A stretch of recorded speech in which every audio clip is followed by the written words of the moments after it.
आज हम बात करने वाले हैं प्रकाश के परावर्तन के बारे में। ये लेक्चर नंबर हमारा 9 होगा, है ना। इसमें हम बात करेंगे उत्तल दर्पण के बारे में। उत्तल दर्पण में यदि प्रकाश की किरण की स्थिति के बाद जो है परावर्तन करने के बाद प्रकाश की किरण की स्थिति क्या होगा, है ना, इसके बारे में हम चर्चा करेंगे। ठीक है, यह है उत्तल दर्पण जिसके बारे में हम चर्चा करेंगे। वो कौन सा दर्पण है? उत्तल दर्पण। कौन सा दर्पण है? उत्तल दर्पण। उत्तल दर्पण, ठीक है। सबसे पहले उत्तल दर्पण किसे कहते हैं? तो जिसका प्रवर्तक सतह क्या होता है? उभड़ा हुआ होता है ना। जिसका प्रवर्तक सतह क्या होता है? उभड़ा हुआ होता है, उसे हम क्या कहते हैं? उत्तल दर्पण। उसे उत्तल, उसे उभड़ा हुआ, ठीक है। तो कहता है यदि उत्तल दर्पण में प्रकाश की किरण प्रधान अक्ष के समांतर जाए, किसके समांतर जाए? प्रधान अक्ष के समांतर जाए, तो कहां से उसको गुजरना होगा? सबसे पहले हम बना लेते हैं उत्तल दर्पण जिसका प्रवर्तक सतह क्या हो? उभड़ा हो, है ना। जिसका प्रवर्तक सतह कैसा होगा? उभड़ा हो। ये हो गया हमारा उत्तल दर्पण। इसका नाम दे देते हैं एम और एन। एम और एन, ठीक है। और इसके मध्य बिंदु को हम क्या कहते हैं? ध्रुव कहते हैं, पोल कहते हैं। चलो, ठीक है। तो ये ध्रुव हो गया। अगर हम इसको बढ़ा दें आगे की ओर, तो ये इसका अपना एक केंद्र रहा होगा जिसको हम कहेंगे वक्रता केंद्र सी। क्या कहेंगे? वक्रता केंद्र सी। और ये हो गया हमारा एफ, ठीक है। क्लियर है? ये हो गया हमारा एफ।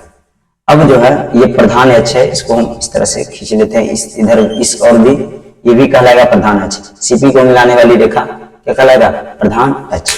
अब इस प्रधान अक्ष के समांतर यदि किरण जाए, क्योंकि परावर्तन तो इधर होना है, हाँ, किरणें आएंगी और टकराएंगी तो पुनः वापस जाएंगी। किस ओर जाएंगी देखते हैं।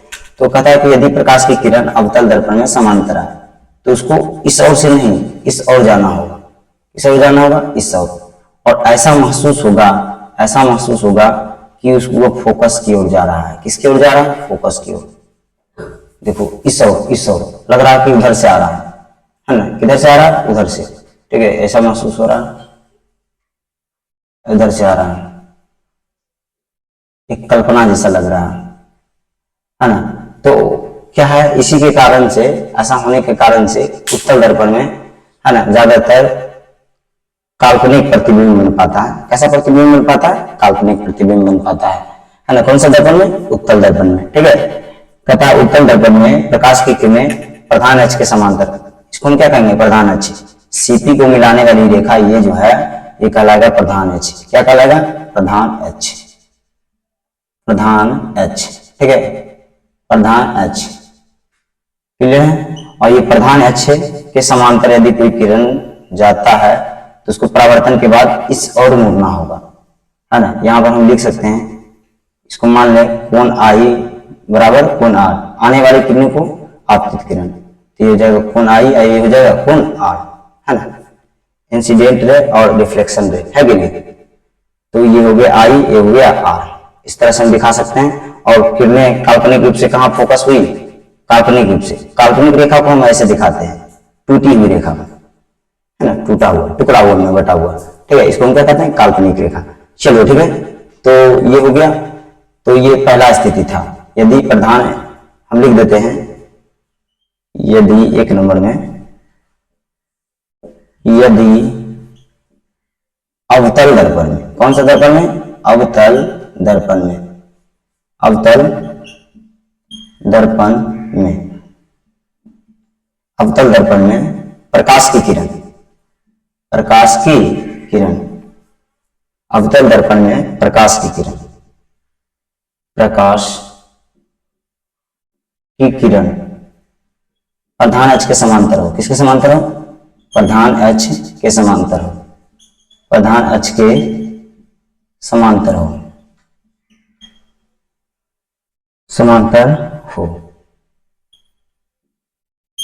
तो परावर्तन के बाद, परावर्तन के बाद फोकस बिंदु पे, है ना, फोकस बिंदु, फोकस बिंदु को हम क्या कहेंगे? एफ। फोकस बिंदु एफ,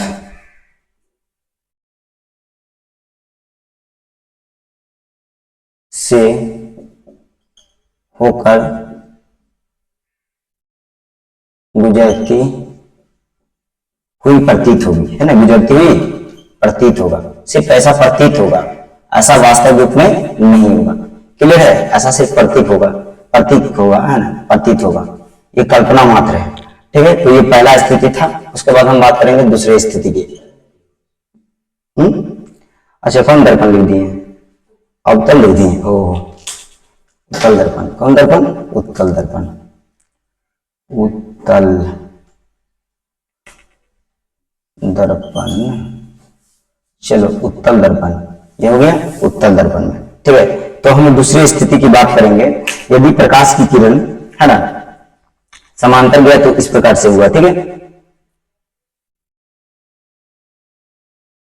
यदि प्रकाश की किरण कहां से गुजरे, तो समांतर गुजरे, तो उसको कहां से जाना होता है, फोकस से जाना होता है।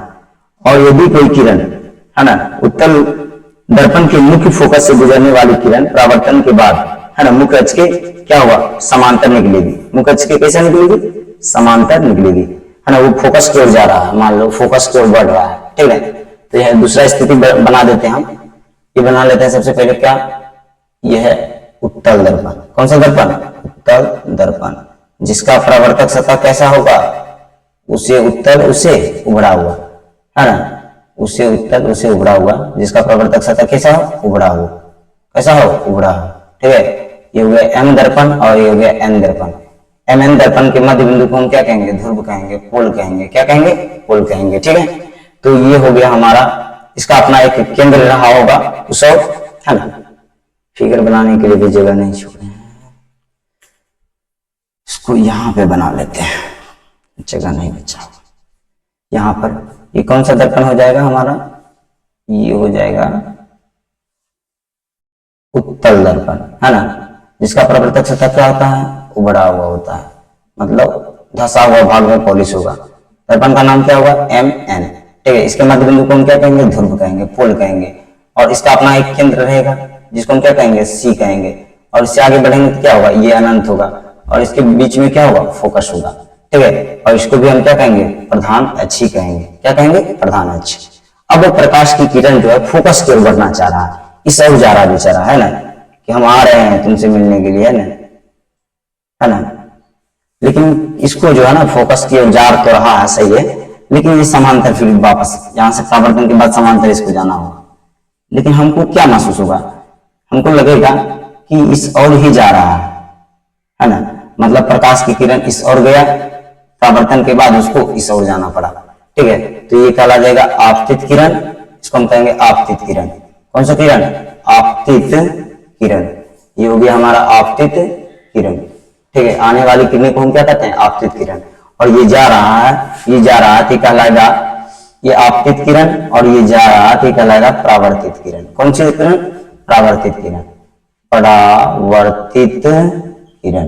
ठीक है, परावर्तित किरण कहलाएगा। ठीक है, ये परावर्तित किरण कहलाएगा। और इसके बीच में हम डाल देंगे लंब, तो ये कहला जाएगा अभिलंब। ये हो जाएगा आने वाली किरण को आई, ये हो जाएगा आपतन कोण, होगा परावर्तन कोण।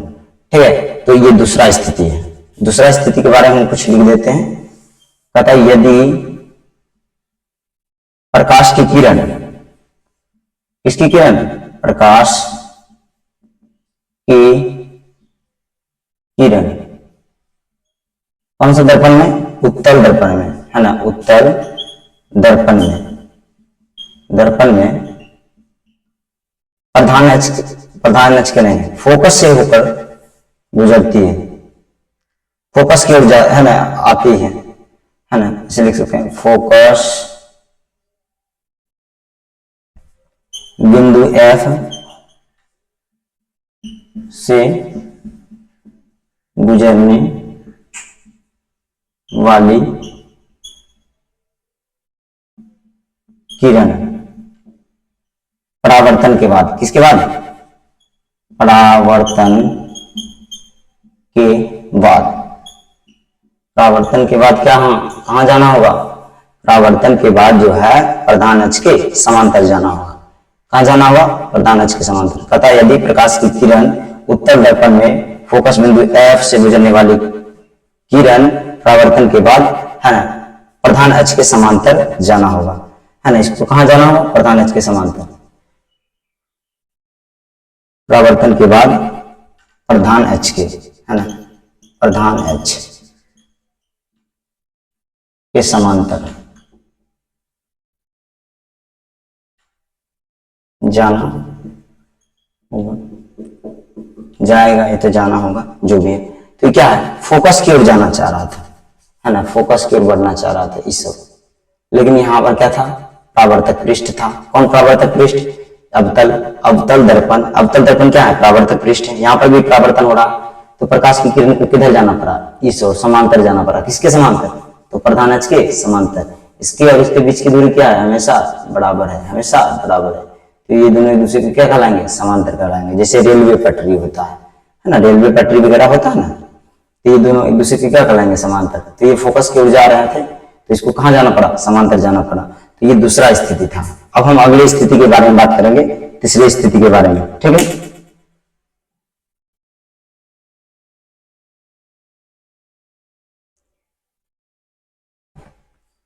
तीसरा स्थिति कहता है यदि कोई किरण उत्तल दर्पण में, कौन सा दर्पण में? उत्तल दर्पण में केंद्र की ओर जाता है, तो उसको केंद्र की ओर ही जाना होगा, है ना। यहाँ पर कोई परावर्तन नहीं होगा, वो केंद्र की ओर जा रहा था तो केंद्र की ओर जाएगा, है ना। और वहीं से परावर्तन हो जाएगा, केंद्र की ओर जाएगा ना, तो वहीं से परावर्तन हो जाएगा। लेकिन महसूस होगा, हमें प्रतीत होगा, है ना, ऐसा प्रतीत होगा कि वो किसकी ओर जा रहा है? केंद्र की ओर ही जा रहा है, ठीक है। ऐसा सिर्फ हमें महसूस होगा। क्लियर है?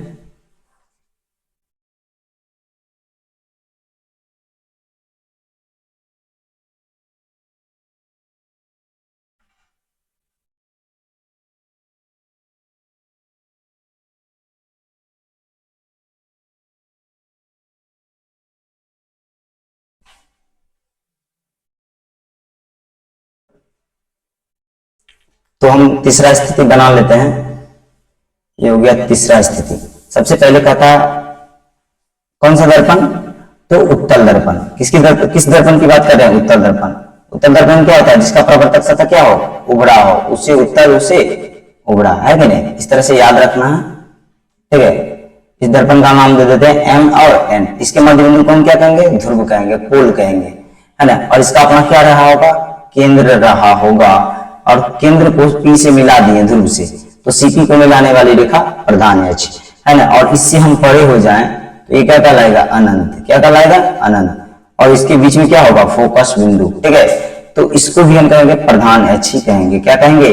प्रधान अक्ष कहेंगे। ये हमारा प्रधान अक्ष है, ठीक है। तो कहता प्रकाश की किरण यदि जा रही हो, किस ओर जा रही हो? तो वो जा रही हो केंद्र की ओर, केंद्र की ओर आगे बढ़ रहा है ना। कोई प्रकाश का किरण है जो केंद्र की ओर आगे बढ़ना चाहता है, तो उसको क्या है ना, यहाँ पर आया आपतित किरण और यहीं से पुनः उसको वापस लौट जाना होगा। यहाँ पर ही परावर्तन हो जाएगा। मतलब आपतित किरण भी वही, परावर्तित किरण भी वही। मतलब कहने का अगर यहाँ पर देखा जाए कि आपतित किरण और परावर्तित किरण मिलकर कितना डिग्री का कोण बना रहा है, तो 0 डिग्री का कोण बना रहा है, कुछ नहीं बना रहा है, कुछ भी नहीं बना पा रहा है ना। आपतित किरण और परावर्तित किरण का जो कोण है वो कितना डिग्री है? 0 डिग्री है। क्यों? क्योंकि इसी रेखा पर आया और इसी रेखा पर पुनः वापस लौट गया। लेकिन एक सेकेंड नहीं लग रहा कि इधर से आ रहा हो, इसका दिशा देखा जाए तो नहीं लगता कि इस तरफ से छोड़ा जा रहा है। ऐसा महसूस हो रहा है, ऐसा सिर्फ प्रतीत हो पा रहा है, ठीक है, ऐसा सिर्फ दिख रहा है हमें। तो हमने क्या किया? कल्पना कर दिया। काल्पनिक रेखा को हम इस प्रकार से दिखाते हैं, टूटी हुई रेखा में, ठीक है। तो हमें क्या महसूस हुआ कि केंद्र की ओर गया। किसकी ओर? केंद्र की ओर गया, ठीक है।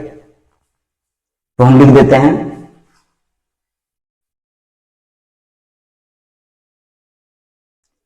कहता उत्तल दर्पण में यदि प्रकाश की किरण वक्रता केंद्र की ओर निर्देशित हो तो परावर्तन के बाद पुनः, है ना, परावर्तन के बाद पुनः, है ना, उसी दिशा में परावर्तित होगी, है ना। कहता उत्तल दर्पण में प्रकाश की किरण, प्रकाश की किरण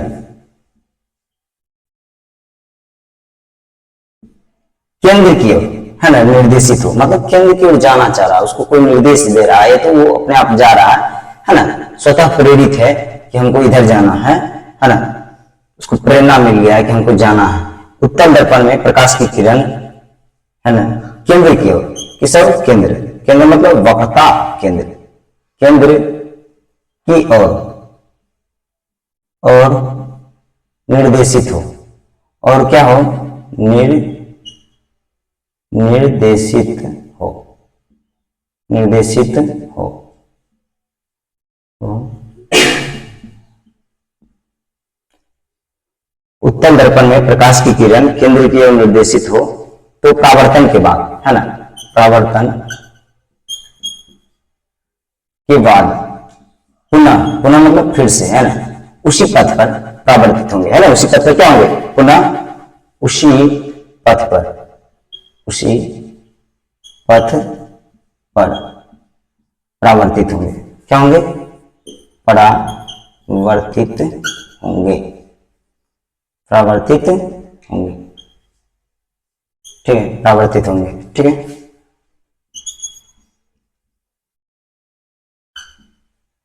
पता यदि प्रकाश की किरण ये केंद्र की ओर जाए, किस ओर? केंद्र की ओर, केंद्र की ओर बढ़ना चाह रहा है, लेकिन परावर्तन के बाद क्या है? ये केंद्र की ओर वास्तव रूप में नहीं बढ़ पाएगा इधर, है ना। यहाँ पर क्या है? यहाँ पर परावर्तक पृष्ठ लगा हुआ, ये क्या करेगा? किरण को वापस भेज देगा, है ना, इस ओर, ठीक, जिधर से आ रहा था उसी ओर पुनः वापस भेज दिया। लेकिन एक सेकंड महसूस होगा हमें कि इधर से आ रहा है, इधर, ये तो इस ओर जा रहा है ना, एक कल्पना मात्र। तो हम एक कल्पना मात्र का एक रेखा बना देंगे, है ना, काल्पनिक रेखा। काल्पनिक रेखा को हम इस तरह से सूचित करते हैं, वास्तविक रेखा को हम इस प्रकार से, काल्पनिक रेखा को हम कुछ इस प्रकार से दिखाते हैं, ठीक है। ये कल्पना मात्र होता है, ठीक। तो इसने हमने दिखा दिया कि केंद्र की ओर जा रहा है, ठीक।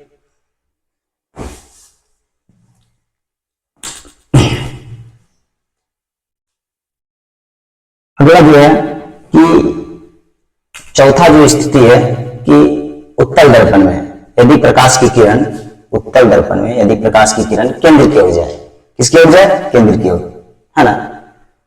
उत्तल दर्पण किसे कहते हैं? तो जिसका परावर्तक सतह क्या हो? उभड़ा हो, है ना। उत्तल दर्पण जिसका परावर्तक सतह क्या हो? उभड़ा हो। ये हुए M और ये हुए N, इसके मध्य बिंदु को हम क्या कहेंगे? ध्रुव, क्या कहेंगे? ध्रुव, पोल कहेंगे। और इसका अपना क्या रहा होगा? केंद्र, है ना। इसको हम पॉलिश कर देते हैं पहले। उत्तल दर्पण जिसका परावर्तक सतह क्या हो? उभड़ा हो, क्या हो? उभड़ा हो। इसका अपना एक क्या होगा? केंद्र होगा, है ना। इसका अपना एक क्या होगा? केंद्र होगा, ठीक है। और फिर क्या होगा? और होगा फोकस, है ना। और इससे परे चले जाए तो, इससे परे चले जाएं तो क्या होगा? अनंत, ठीक है। तो इसको भी हम कहेंगे, इसको भी हम कहेंगे प्रधान अक्ष, क्या कहेंगे? प्रधान अक्ष। सीपी को मिलाने वाली रेखा, है ना, जहां तक हम बढ़ा दें सब कहलाएगा प्रधान अक्ष, टोटल एकदम, है ना, सब, ठीक है। ये एकदम बिल्कुल साफ सुथरा बात है। तो यदि प्रकाश की किरण ध्रुव की ओर जाता है, उसको ध्रुव से परावर्तित होना पड़ेगा। कहां से परावर्तित होना पड़ेगा? ध्रुव से। यदि प्रकाश की किरण, इसको आने वाली किरण को हम क्या कहते हैं? आपतित किरण। कौन सा किरण? आपतित किरण कहते हैं। और परावर्तन के बाद उसे पुनः, है ना, थीटा बनाते हुए इस ओर जाना होगा, ठीक है। ये आपतित किरण और इसको हम कहेंगे परावर्तित किरण, है ना। तो यदि कोई प्रकाश की किरण वो ध्रुव की ओर जाता है, ध्रुव पर जाता है, तो उसको ध्रुव से परावर्तित होकर पुनः उसी दिशा में जाना होगा, पुनः उसी पथ पे नहीं, उसी दिशा में जाना होगा, उसी ओर जाना होगा, लेकिन पथ वही नहीं होगा, रास्ता बदल जाएगा, है ना, परावर्तन के बाद। किसके बाद? परावर्तन के बाद, है ना। तो ये होगा हमारा आने वाली किरणें, क्या बनाएंगे? इसको हम मान लेते हैं ये तो अभिलंब हुई हो गया, है ना। आपतित किरण और परावर्तित किरण के बीच में डाला गया लंब कौन क्या कहते हैं? अभिलंब। तो आने वाली किरण को इंसिडेंट रे और जाने वाली किरण को रिफ्लेक्शन रे, ठीक है। तो आई बराबर आर, ये हो गया मान लेते हैं दर्पण, परावर्तक पृष्ठ, ये क्या हो गया? परावर्तक पृष्ठ हो गया, ठीक है। इसको हम क्या कहेंगे? आपतित किरण, आपतित किरण, ठीक है, आपतित किरण। और ये क्या हो गया? परावर्तित किरण, परावर्तित किरण, ठीक है, ये हो गया परावर्तित किरण।